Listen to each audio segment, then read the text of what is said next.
Welcome to Hope Blooms, a podcast from the Early Pregnancy Loss Association. At EPLA, we seek to support women and families suffering early pregnancy loss by providing resources, education, and community. It is our vision that no one suffers miscarriage alone. Welcome back to Hope Blooms. I'm Emily Carrington, the Executive Director of the Early Pregnancy Loss Association. And I'm Maria Servold, our board president. Today we're going to take another look at a word that we hear a lot when thinking about miscarriage. We've talked about some other things like dignity. Yes, that's what I was looking for. Yes. The phrase, I think, be gentle. Be gentle with yourself. Right. So today we're going to be talking about the word remember or remembrance, which is sort of a whole huge, part of miscarriage, but it can feel sort of amorphous or almost like a burden sometimes. Right. I was just thinking the other day about Pregnancy and Infant Loss Remembrance Month. Mm-hmm. Right. So this is obviously a word that's really important and seems to be really important to the healing and grief process. But it also seems to be sort of instructive. Mm-hmm. Mm-hmm. Like you should remember. You should remember, right. Which then sort of begs the question, how? Right. Yeah. It's telling you to do something, right? Remember. Right. And that it's something we should do. Mm-hmm. So let's just start with let's start first. Like what does it mean to remember? Mm-hmm. Right. Well, and I sort of think multiple things. First, like an intentional remembering, right? Sort of like a memorial of sorts, like purposefully recalling, the baby and that kind of thing. But then I also think of, for instance, like every year when September 29th comes around, that was the day that I had my loss. It's sort of like a remembering of the hard moments of the day, right? And so it's sort of a negative connotation. Right. And we use this word in culture a lot as sort of instructive, to be told to do so, right? Mm-hmm. Remember events. Mm-hmm. So I don't think it's something that I think it's something we sort of just pass by, right? And I was just thinking, I hadn't really thought, when you think about a word longer. Yeah. Well, when you think about a word too much or too long and it suddenly gets really weird. Yeah. But that's not what I mean here. But thinking about the word, I hadn't really thought about remember. What does that mean? To put back together the pieces of something, right? Member. Yeah. I don't know if that's actually the the Latin etymology, but I'm thinking about or like the re-memory, right? To pull that together again. Yes, the memory. But it is sort of also putting the pieces back together. I was thinking about member, the opposite of remember is forget, but it's not dismember. Yeah. but at the same time, I don't know. I don't know if that's actually the root or history. I've always thought of the memory, but the membering, right? Mm-hmm. To remember. Well, it is sort of like sometimes a reconstructing of something in your mind. Right. Like putting the pieces, reconstruct. Yeah. So other times we're, told to remember, right? Mm-hmm. And that seems to be so essential to moving forward. In the healing process. Yeah. And I think it's interesting too, because my biggest concern was that people would forget. Mm-hmm. And not so much that I would forget, but the people would forget. Right. And not forget my grief for me, but forget my babies. Because no one else had any attachment to them. We don't have a dead grandma's remembrance month. And because we all remember them, know? Because people knew them and they were earthside. Right. And they had time and we feel their absence in very clear ways where we remember, grandma's not here, the pie is missing, or and we have her laugh is missing, or we have concrete things they left behind, like recipes or something, right? Right. Whereas when there's a miscarriage, all that's really left is the place where the baby was, right? I mean, if you're able to have a body to bury, that's very special, but you may not have that. Right. So I think that leads us to, like, what do you do? What do you do? Right. So what have you done? Not as much as now I wish I had at the time. But you do remember the date. I do remember the date. Don't remember dates. Yeah. So which is interesting because then I later found out it's the birthday of a good friend of ours. And so it's like both sad and happy on the same day. But yeah, I do remember, and that's like what stuck in my head was the date. So every year when that rolls around, I sort of anticipate it. I did write in a journal a lot at the time, so I have those, which I do sometimes go back and look at. I believe I saved an ultrasound photo, and so that's special to look at as well. But I didn't do any sort of like particular item of remembrance or something, which I sort of wish I had. And I'm glad that in our kits we provide, we at least have the little memory blanket as, one item to keep as a remembrance. So yeah, I didn't do that much with like physical things, but it's interesting. It is sort of just all in my head. And like if I go back in my memory to that day, I can sort of remember all these details about it, right? Which is both healing to work through, but also sort of traumatic sometimes. But as the years go on, it's now been 12 and a half years. 10 and a half years. It was in 2012. The distance sort of helps the memory to be less traumatic, which makes it sort of normal for that to happen. Like I remember specific moments, but it doesn't make me sort of like take me out of myself like it used to, if that makes sense. Right. Yeah, absolutely. Yeah, and you've done more sort of specific remembrance things a little bit. Yeah. So I got a little obsessed with this idea. At first, it didn't even dawn on me. Like, I was just like walking aimlessly through the world and like, and a friend of mine, within a couple of days of having the loss, said, I think you need to do something to mark the life of the baby. Release a balloon. Just do something. And releasing a balloon wasn't really what I wanted to do, though I think that's a great idea. It sparked in me some ideas for how we could set aside some memories, I guess. Yes, right. So we did originally, we put together a box, and I still have that. I still have that box of an ultrasound. We both, I think, my husband and I both wrote letters, either letters or some sort of writing, right? Some sort of prose. And we had a onesie that we had used to announce the pregnancy. And we just didn't feel, I didn't want the next baby to have it. Right. That belonged to that baby. Yeah. And there were some other gifts and it was still early pregnancy. And there was some other stuff we have handed down to our girls, but I wanted that to be that baby's. And what's funny is I haven't felt that way about my live children. Like they share everything. Right. But they have their own bodies. Exactly. Right? So we filled that box, and you know what? I haven't looked at that box for a little while, but there's things in there. And then shortly, and we had a memorial service that first time. We had a small prayer gathering the second time. I wish I would have, what I wish I would have done is requested the body both times. And I wish I would have had the ashes to bury or place in a columbarium. Yeah, me too.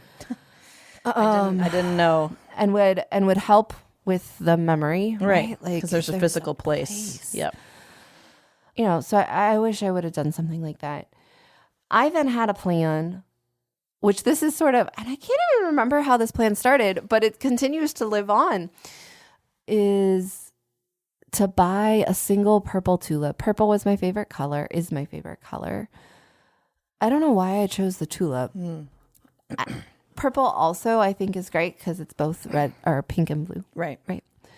So I had this plan that I was going to buy a single purple tulip on the date of our losses every year. And then I was going to, or maybe on our due date, I was going to buy a single purple tulip. I wanted to put some sort of habit or practice, almost, as memory is, like almost I don't want to say liturgical, but almost liturgical act, right? Like a common, I'm going to get up on these mornings, go buy a flower. Like I thought there was a lot of beauty in that. And I'm right. There is a lot of beauty in that, but it didn't happen. It happened a couple times. Mm-hmm. But my problem was I wanted to like buy a tulip on the lost days for each baby. And then I wanted to have like a small birthday cake on the due dates for each baby. Right. And that my future living children would live with the knowledge, and we would have these like established memories. Mm-hmm. Well, then you remember the date. I actually like all of these dates and times, partly because it was so messy. Yes. All fell out of my head. Mm-hmm. Like I can tell you what happened Monday, Tuesday, Wednesday, Thursday, Friday of my loss. Like those days are so clearly, and I could probably reconstruct what day it was. Like if I went back and looked at a calendar of 2014, I could put it back together.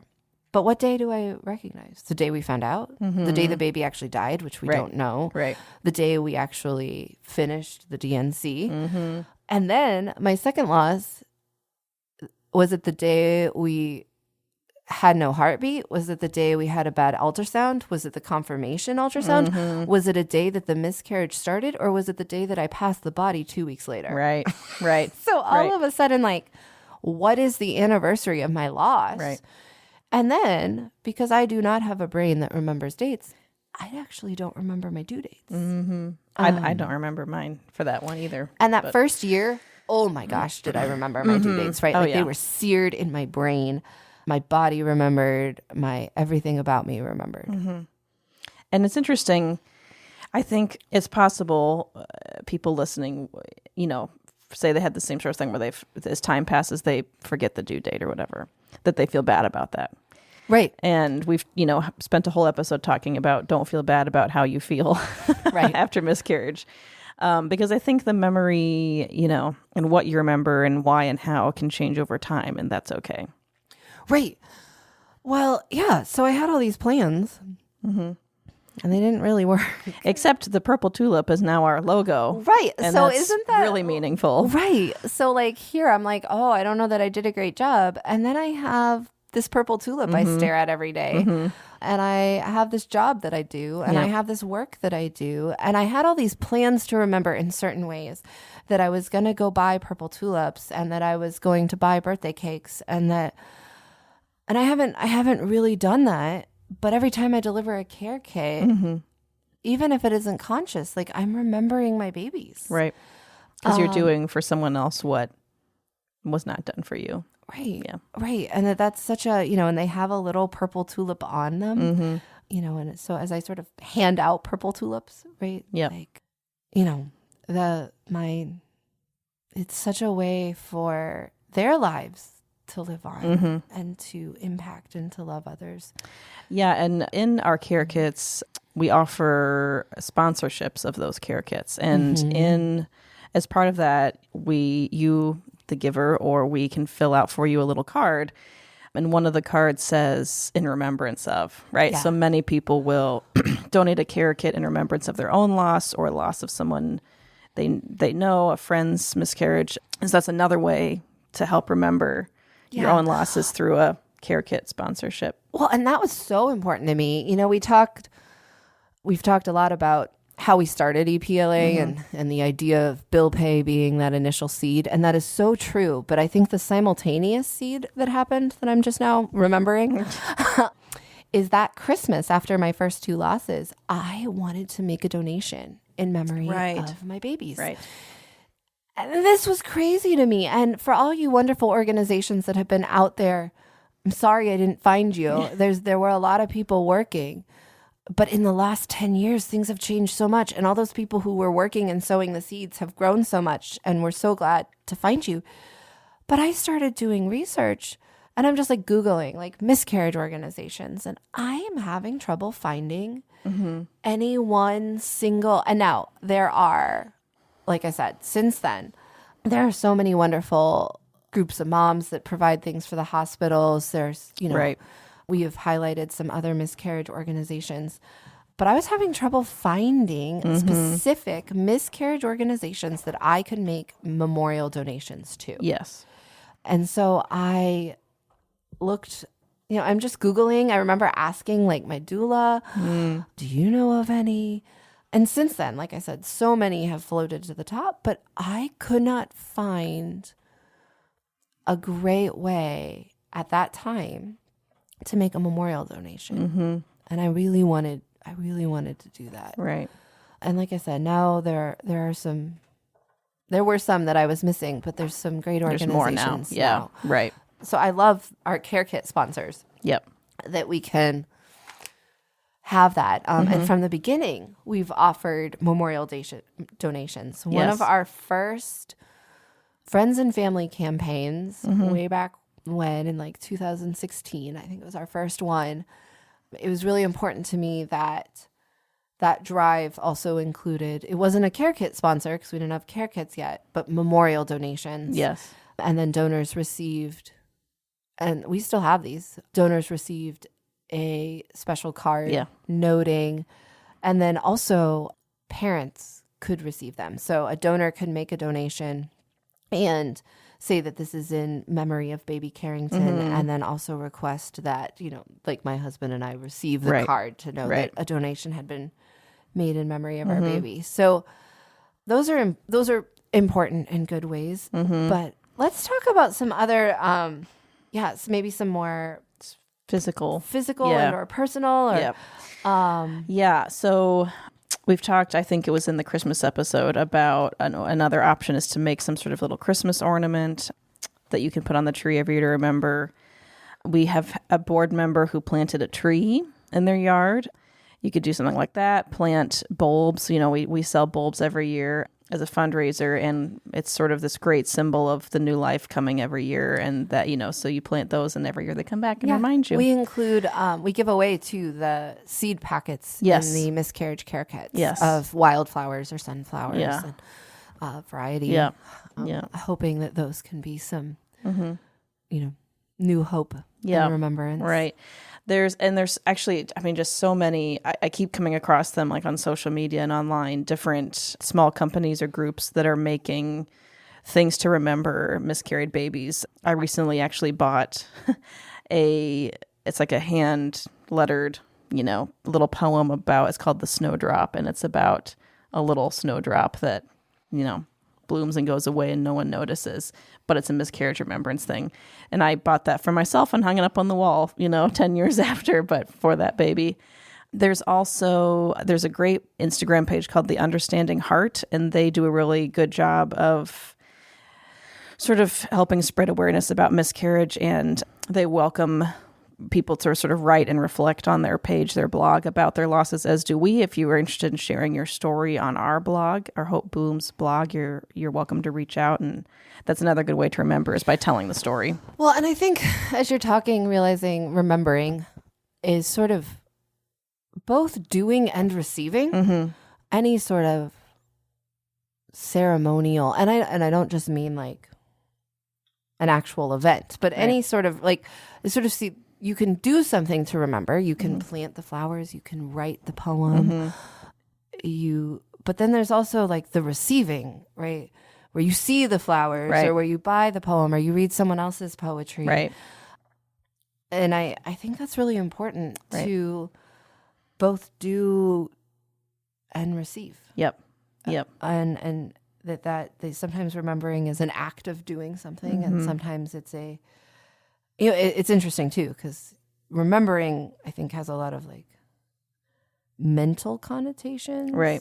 But it's not literally just thinking on, right? And yes, sometimes it is the action more than the thought.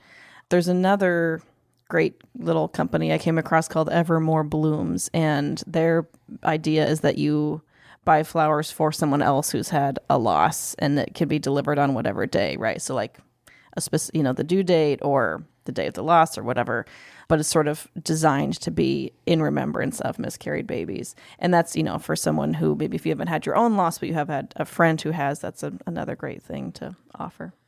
Yeah. And I think sort of an admonition here to go back to an old episode, to be gentle with yourself. Yes. don't hold yourself to memories that aren't, or remembrances that aren't working. Like I said, by the time I had 3 miscarriages, I was like, all of this is nonsense and this is too much and it's not helping me. It's not healing me. And I had to sort of streamline my memories. Also, be careful with yourself with whatever it is you do or don't reconstruct. It's okay. I know I said like Monday through Friday, I could like recreate. There are some moments there that, my goodness, are they crystal clear. But I can't remember the due date. So if there are moments that are not crystal clear, you haven't forgotten your baby. Right. You know, I think so. Maybe we're giving really, I think, and I'll link in the description some of our blogs we've had on ways to remember. Yeah. But I think what's important is what it takes to remember that life, to affirm life. I think that's what we're doing here, right? Right. We're affirming life. Right. That's why we're remembering. Right. So you don't have to reconstruct every gory moment, I don't think, to affirm the life of your baby. Right. Yeah, I feel like people might be sort of hold themselves to some sort of standard that like, okay, I have to do this every year and feel this way. And like for me, my feelings have changed over the 10 years, right? Especially because as I've had 3 living children, the physical memories of the loss sort of have diminished to some degree. There's still some that are there. But then, it was this year I bought that snowdrop thing, right? So it's like, you know, later my feelings might change. I can do something different and that's fine. Well, yeah. And realizing too, it's hard. That other people are going to remember your loss different. I'm going to talk for just a few moments here about other people, because you have these circles, right? Like we're talking about this obviously from the perspective of the mother. I know my husband has, I think, 1, but not both of our ultrasounds in his wallet. I think he felt a little more disconnected from the loss. It wasn't his body. He was trying to take care of me. The baby never lived inside of him. And I think there's multiple ways you can react to that. You can either really lean into like grasping for anything, or you can lean into the distance. Jordan Wales, who we interviewed, wrote a beautiful prayer as his way to remember. Yeah. That they read, I think, at the memorial service they had for their loss. So you're going to, we were just talking about how we remember things differently. You're going to remember things differently with your spouse, different parts, different things are going to resonate. And then family. And I've sort of been not surprised, but like realizing that my family does remember. So briefly too, I want to talk about ways that family sort of can help remember, right? And I think some of those gifts, these are gentle and these are hard, but we talked about the donations.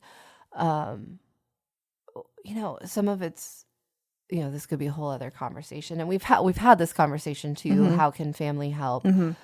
But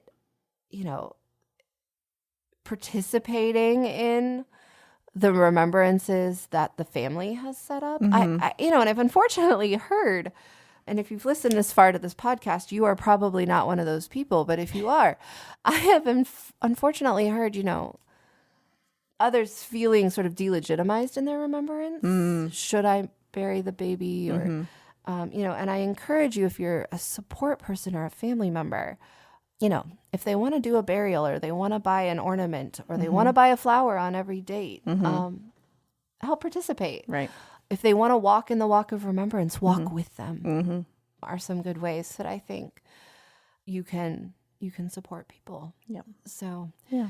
Like I said, we rattled off a lot of good ideas and possibilities. If you have any more, we'd love to hear them. We'd love to share them. Things you have done for your baby. Maybe if you would love to share those with us, and remember, we'd love to feature some of those maybe on our social media pages and and on our blog. So we'd love to hear from you on ways you've remembered your baby. We think this is such an important way as we move forward. Yeah. So thank you for listening. Thank you for listening to Hope Blooms, a podcast from the Early Pregnancy Loss Association. To learn more about how we and you can support women suffering early pregnancy loss, visit our website at miscarriagecare.com or find us on Facebook, Instagram, and Twitter. Thank you for listening.